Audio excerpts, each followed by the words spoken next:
Hello there fellow gamers, my name is Ashes and I welcome you all to the channel. Welcome to a new series. I'm going to call it Reading in a Car. That's a series. So I've got a book here and we're going to be reading this book in my car. I'm currently in work looking at the building. You can't see it, but yeah. Yeah, I'm on my dinner break, and what I like to do is I like to do a bit of reading, so I thought I'd make a video out of it, you know. So, oh yeah, I've got a Tesco receipt for me bookmark because I can't find my proper bookmark. So the book reading is Stranger Things, and it's called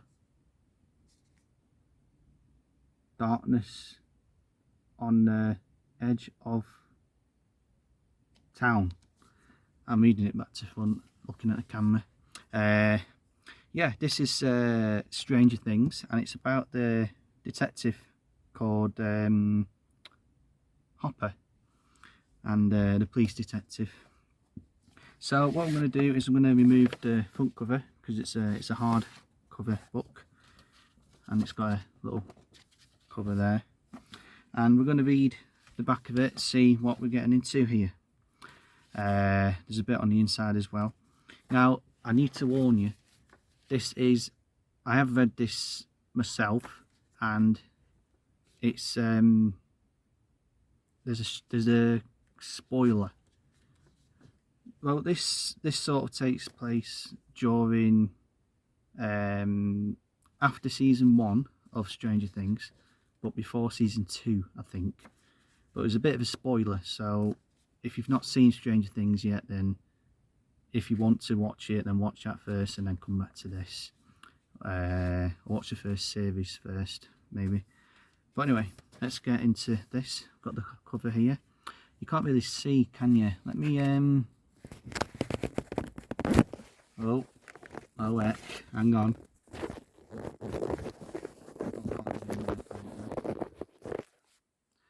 Very professional. So let's get into this. Before I was chief of Hawkins Police, I used to be a cop in New York City, a detective working homicide. 11 mouthed the unfamiliar word. Ah yes, said Hopper. Homicide means murder. Elle's eyes went wide. Hopper sighed, wondering if he really had just opened Pandora's box. In the summer of 1977, something very strange happened. So, this is about Detective Hopper before he moved to the town Hawkins during the series. This is when he was in New York, and he's going to investigate some strange case. So, there's a bit on the inside here. Let's read this and see what happens. Chief Jim Hopper reveals long-awaited secrets to Eleven about his old life as a police detective in New York City, confronting his past before the events of the hit show Stranger Things. Christmas, Hawkins, 1984. All Chief Jim Hopper wants is to enjoy quiet first Christmas with Eleven, but his adopted daughter has other plans. Over Hopper's protests, she pulls a cardboard box marked New York out of the basement, and the tough questions begin.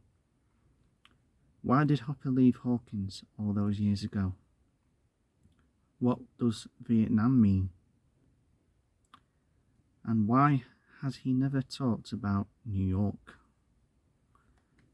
Although he'd rather face a horde of demogorgons than talk about his own past, Hopper knows that he can't deny the truth any longer, and so begins the story of the incident in New York. The last big case before everything changed. Summer, New York City, 1977. Hopper is starting over after returning home from Vietnam. A young daughter, a caring wife, and a new beat as an NYPD detective make it easy to slip back into life as a civilian. But after shadowy federal agents suddenly show up and seize the files about a series of brutal, unsolved murders, Hopper takes matters into his own hands, risking everything to discover the truth. Soon Hopper is undercover among New York's notorious street gangs, but just as he's about to crack the case, a blackout rolls across the boroughs, plunging Hopper into a darkness deeper than any he's faced before. Whoa. So, on the other side of this cover, we've got a bit about the author, Adam Christopher. I'm going to read that after we finish this book. It's going to be a while yet. But, yeah. So, got the book here now. Got the front cover off because it's easier for me to hold. I don't really like creasing the front cover if I can help it. So, Stranger Things fiction.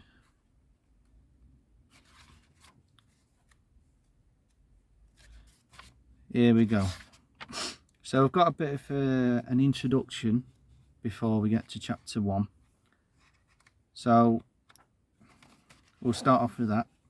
Now the way these videos are going to work is, obviously I'm sat in the car for half an hour, but I'm going to edit a few of these videos together so it looks like I'm reading an entire chapter in one video, even though I'm not, because I've not got time, because I'm on my dinner break. But you may notice the scenery in the windows changing because I'll be parked in different spaces maybe. But while I'm on the subject, let me check the time. Oh crap, my finger. Yeah, we've got some time. Let's begin with the book. December 26, 1984. Hopper's cabin, Hawkins, Indiana. Jim Hopper tried to kill the smile he felt spreading across his face as he stood by the sink, arms immersed in hot, soapy water, watching through the kitchen window as snow fell outside in huge, fish-sized clumps. Christmas wasn't a good time. Not for him. Not since, well, not for a long time. Not since Sarah. He knew this. He accepted this. And for the 6 years, going on 7 now, he'd spent back in Hawkins, he had resigned himself to the growing feeling of misery and loss that steadily grew stronger and stronger as the holiday season approached. Resigned himself? No, that wasn't it. Not quite. In truth, he had welcomed the feeling, allowing himself to be overwhelmed by it, because it was easy, comfortable, and strangely safe.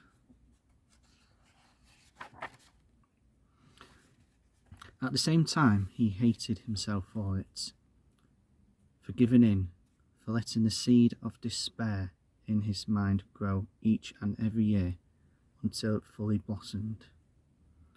And his hatred did nothing but drive him deeper into darkness, and the whole cycle went on and on. But not anymore. Not now. Not this year. This was the first year, really, where things were different. His life had changed, and that change had let him see how far he had fallen, to see what he had become. All because of her, Jane, his adopted daughter, legally, officially his family. Jane Hopper, 11. L. Hopper felt the smile grow again, pulling insistently at the corners of his mouth. This time, he didn't try to stop it. By the way, if you notice me looking round like that, I'm just looking out the window at people walking past, colleagues, you know. Where was I now? Here we are. Of course, having L around didn't mean he had forgot the past. Far from it. But it did mean he had new responsibilities. Once more, he had a daughter to raise, and that meant moving on. His past wasn't gone, but finally he could let it sleep in the back of his mind. Outside, the snow continued to fall. The trees that surrounded the cabin now embedded a good 2 feet up their trunks in the soft white blanket.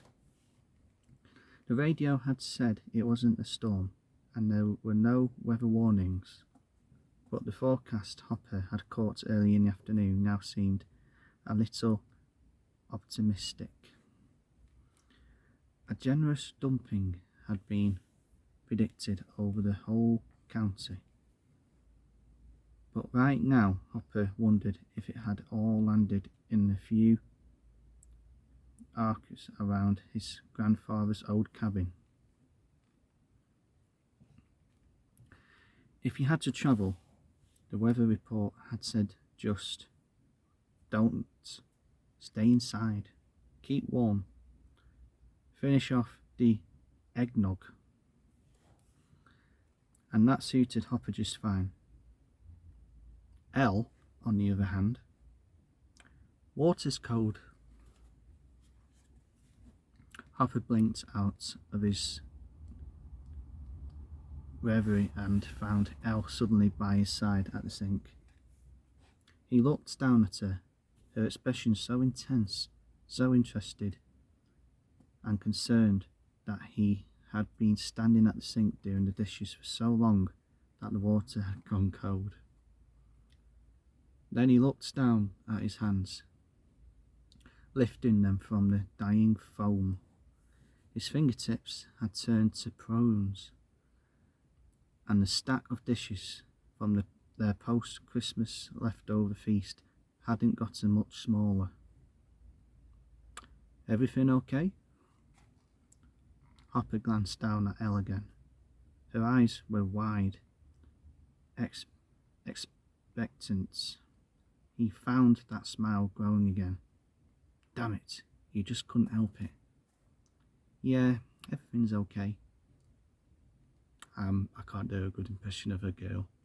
Sorry. Yeah, everything's okay. Oh, that's him. Oh, my bad. He said. He reached over the ruffle her mop of dark curls. Oh, sorry. He reached over to ruffle her mop of dark curls, but she retreated with a grimace at the touch of his foam-covered hand.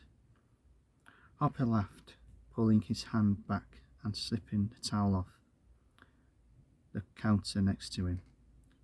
Drying his hands, he nodded back toward the den. You managed to raise Mike yet?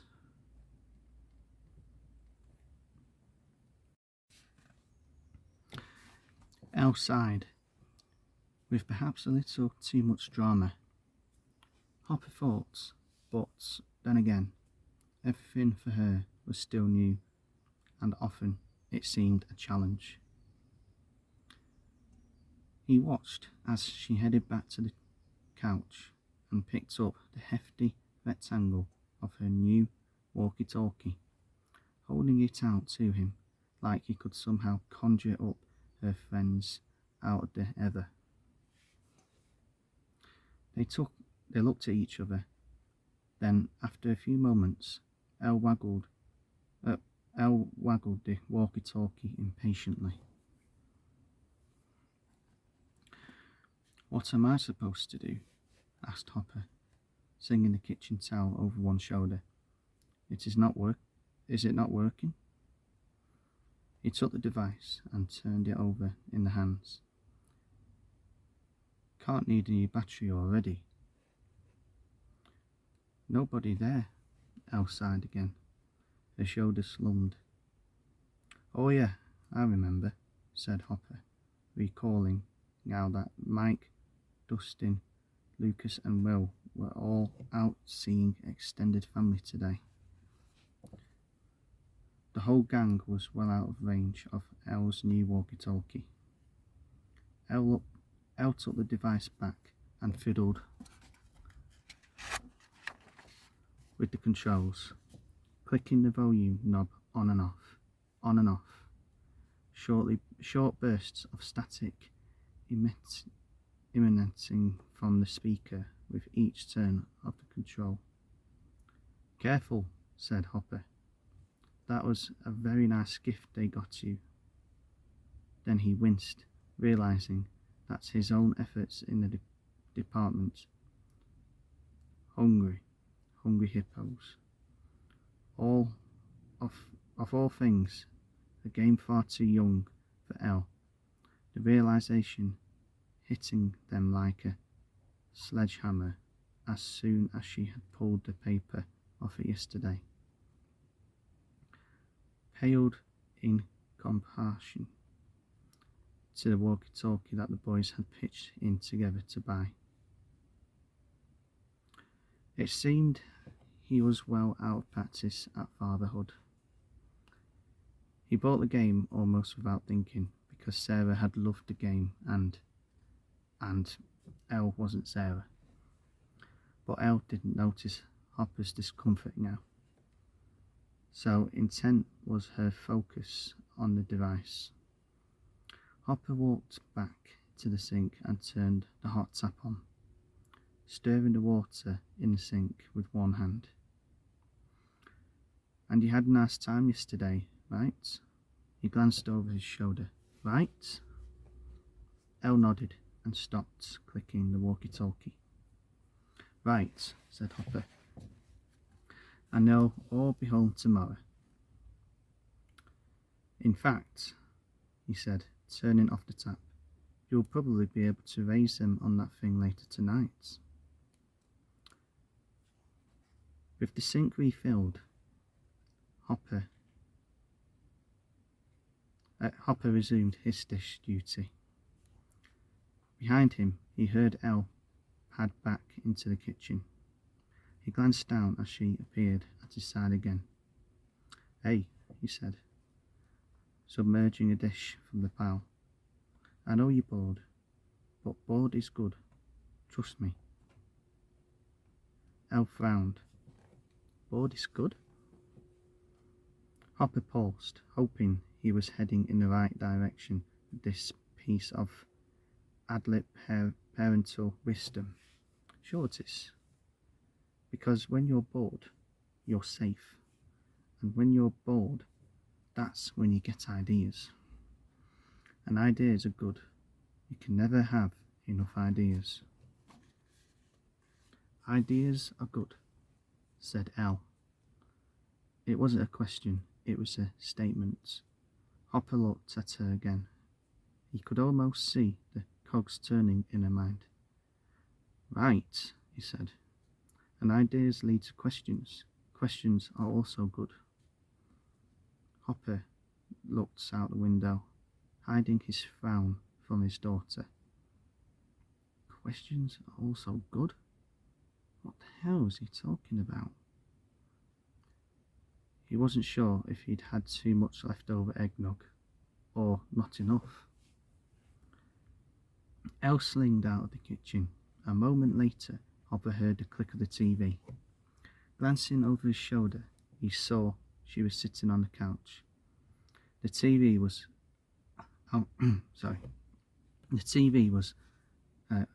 well out of her reach, but the channels cycling through in rapid succession anyway. The screen flickering from one wash of multicoloured static to another. Yeah, it's the weather, sorry. The TV won't be working for a while, I think. Hey, you want another game of Hungry Hungry Hippos? Hopper's question was met with silence. He looked back over his shoulder again to see Elle twisted around on the couch, giving him a look that could only be described as unamused. Hopper laughed. Just a suggestion. Go read a book, maybe. Hopper finished the dishes and pulled the plug from the sink.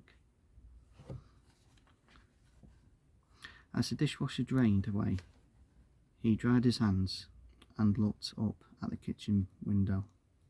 In the reflection, Hopper could see the couch and the still on TV with no sign of Elle. Good, he thought. He couldn't help the weather, but maybe it wasn't so bad being stuck in the cabin. They'd had a busy few days over Christmas. Elle spending time with her friends and Hopper taking the opportunity to spend some time with Joyce. She seemed to be holding up and had enjoyed his company. Jonathan too.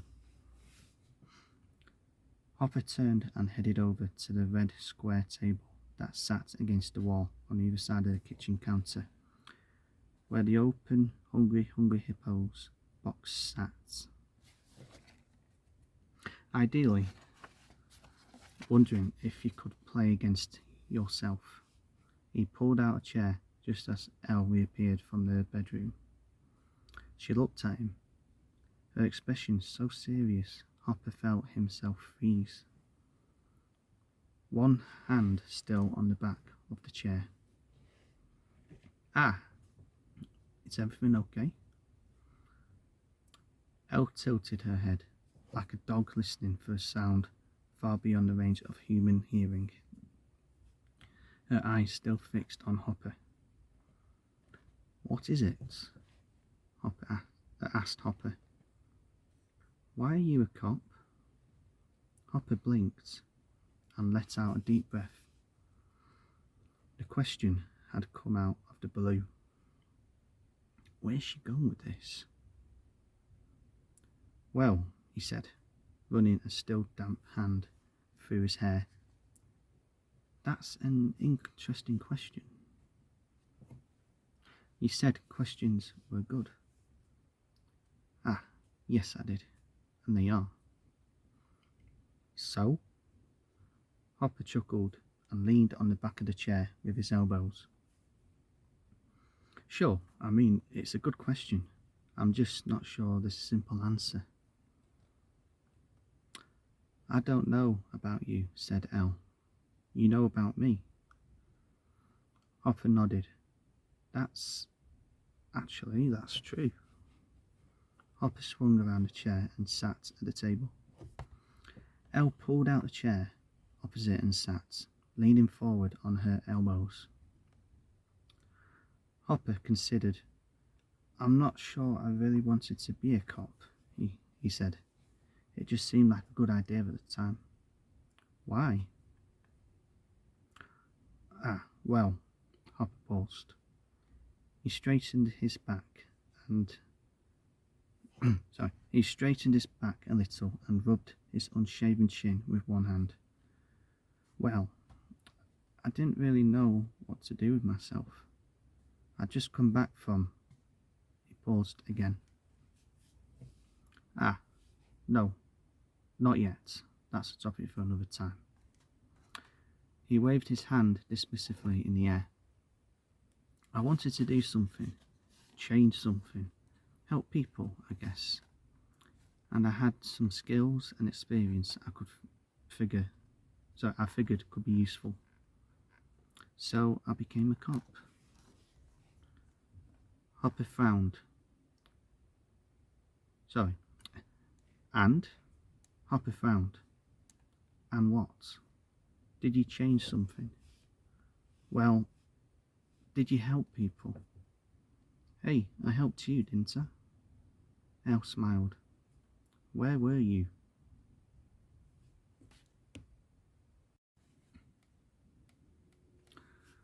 Hopper shook his head.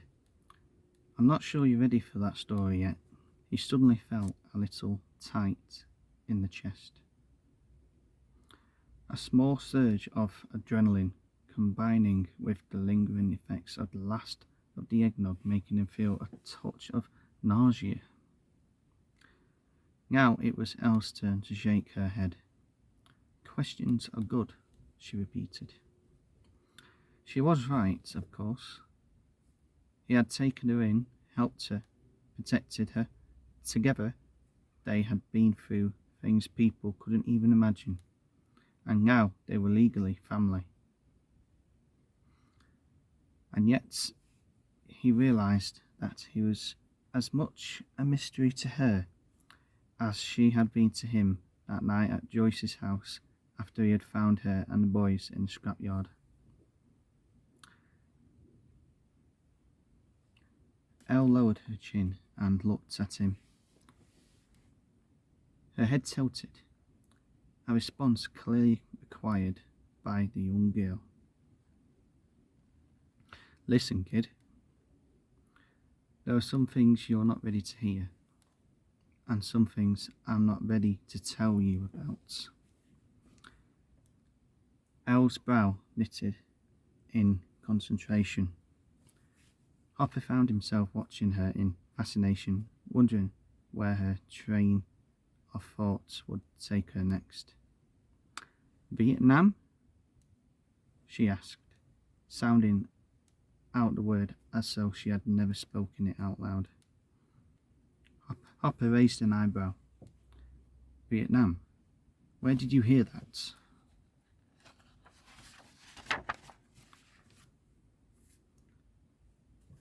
Elle shook her head. I read it. You read it? On a box, under the floor. Under the... Hopper laughed. You went exploring? Elle nodded. Okay, well, yes, you're right. I'd come back from Vietnam. It's another country, a long way from here. Elle pulled herself to the table. But... Hopper paused. Actually, no. This isn't a good idea. What? Telling you about Vietnam. Why not? Hopper sighed. Now, there was a question. But what was the answer? The truth was, Hopper realised that he didn't want to talk about Vietnam. Not because it was a trauma or a personal demon, but because it was ancient history. But more than that, it felt like part of some other person's life. Although he hadn't really stopped to consider it properly, he was aware of how he had compartmentalized his past in his own mind. So yes, Vietnam had been difficult, and he had come back changed, as most people did, of course. But it just wasn't relevant. Not anymore. That wasn't him. Not now. But, because he had come to accept that there were really only two parts to his life. Before Sarah, after Sarah. And nothing else really mattered, Vietnam included. He just wasn't quite sure how he was going to explain that to Elle. Because, said Hopper with a smile, Vietnam was a long time ago. I mean, a really long time ago. And I'm not that person now. He leaned forward on the table, resting his elbows. Look, I'm sorry, really. I can understand that you're curious. and I understand you want to know more about me. I'm your... He paused. Elle raised an eyebrow. Cocked her chin again, waiting for the response. Hopper sighed happily. I'm your dad, now. And yes, there is a lot you don't know about me. Vietnam included. One day I'll tell you about it, when you're older. Elle frowned. Hopper held up a hand, deflecting the retort he knew was coming. You'll just have to trust me on this, said Hopper. You'll be ready one day, and so will I. But for the moment, we'll have to take a pass. Okay, kid? Elle pursed her lips, then finally she gave a nod. Okay, good, said Hopper. Look, you're bored, I know. And you have questions. That's good. So maybe we can find something else to talk about, okay? Just let me get some coffee on. Hopper stood and headed into the kitchen and got to work on the coffee machine. A relic he had found in one of the cabinets that remarkably seemed to work just fine. As he began filling the reservoir with water, there was a heavy thud behind him. Elle stood by the red table, dusting her hands on her jeans. On the table itself sat a large file box. On the side of the box were written 2 words, New York. Hopper hadn't seen that box for years, but he knew what it contained. He moved back to the table and pulled it toward him. Then he looked at Elle. You know, I'm not sure. He said find something else, said Elle. She pointed at the box. Something else. Hopper knew from the look in her eye, the tone in her voice, that she was not going to back down, not this time. Okay, New York, New York. Hopper sat at the table and looked at the box. It was at least something a little more recent. Was she ready for this? Or, for that matter, was he? Give me a sec, let me just check the time. Okay. As Elle sat across the table, Hopper flipped the lid open. Inside was a mess of files and documents, on top of which sat a fat manila folder, bound with 2 sets of red elastic bands. Oh. He reached in and, without taking the folder out, slid the bands off and opened the cover. A large black and white photograph now faced him, a picture of a dead body lying on the bed. The white shirt soaked to black with blood. Hopper closed the folder, then closed the box, then sat back in his chair. He looked at Elle.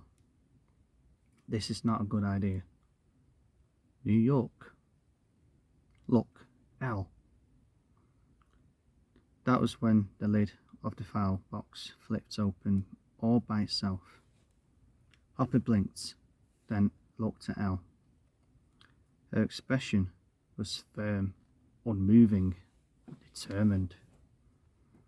Hopper rolled his neck. Okay, fine. You want New York? You got New York. He pulled the box closer still, but this time he ignored the manila folder and pulled out the object underneath. It was a large white card, sealed, inside a plastic bag, stapled at the corner to a single sheet of paper, recording the particulars. Hopper stared at the card. It was featureless, but turned it over. I just lost where I was up to. Oh, there we are. Oh god. Folding the paper sheet back around. On the reverse of the card was a single symbol, apparently hand-drawn in thick black ink. A hollow, 5-pointed star. What's that? Hopper looked up. Elle had stood and was leaning over the box to get a look. Hopper pushed the box out of the way and held the card up. It's just a card from a stupid game, he said, laughing. Then the laugh died in his throat.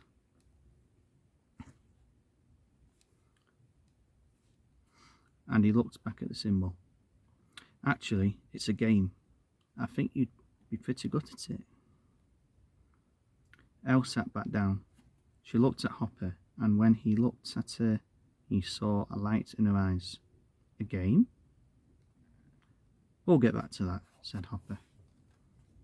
He placed the card down in front of him, then lifted the file box and sat it down on the floor next to his chair. Still ignoring the folder on top, he pulled out another pile of documents. The topmost form was a letter of commendation from the Chief of Detectives, NYPD. Hopper read the date at the top. Wednesday, July 20, 1977. He took a deep breath, then he looked up at Elle. Before I was Chief of Hawkins Police, I used to be a cop in New York City. A detective working homicide. Elle mouthed the unfamiliar word. Ah, yeah, said Hopper. Homicide means murder. Elle's eyes went wide. Hopper sighed, wondering if he really had just opened Pandora's box. Anyway, in the summer of 1977, something very strange happened. Okay, folks, so that is the little intro done, and we will be moving on to chapter 1 in the next video. So I'm just putting the cover back on the page, back on the book. I hope you all enjoyed this video. Let me know what you think of this. Reading in a car, not driving. Reading and driving. Don't read and drive, people. Anyway, hope you all enjoyed this video. Until next time, take it easy, and I'll see you all in the next one.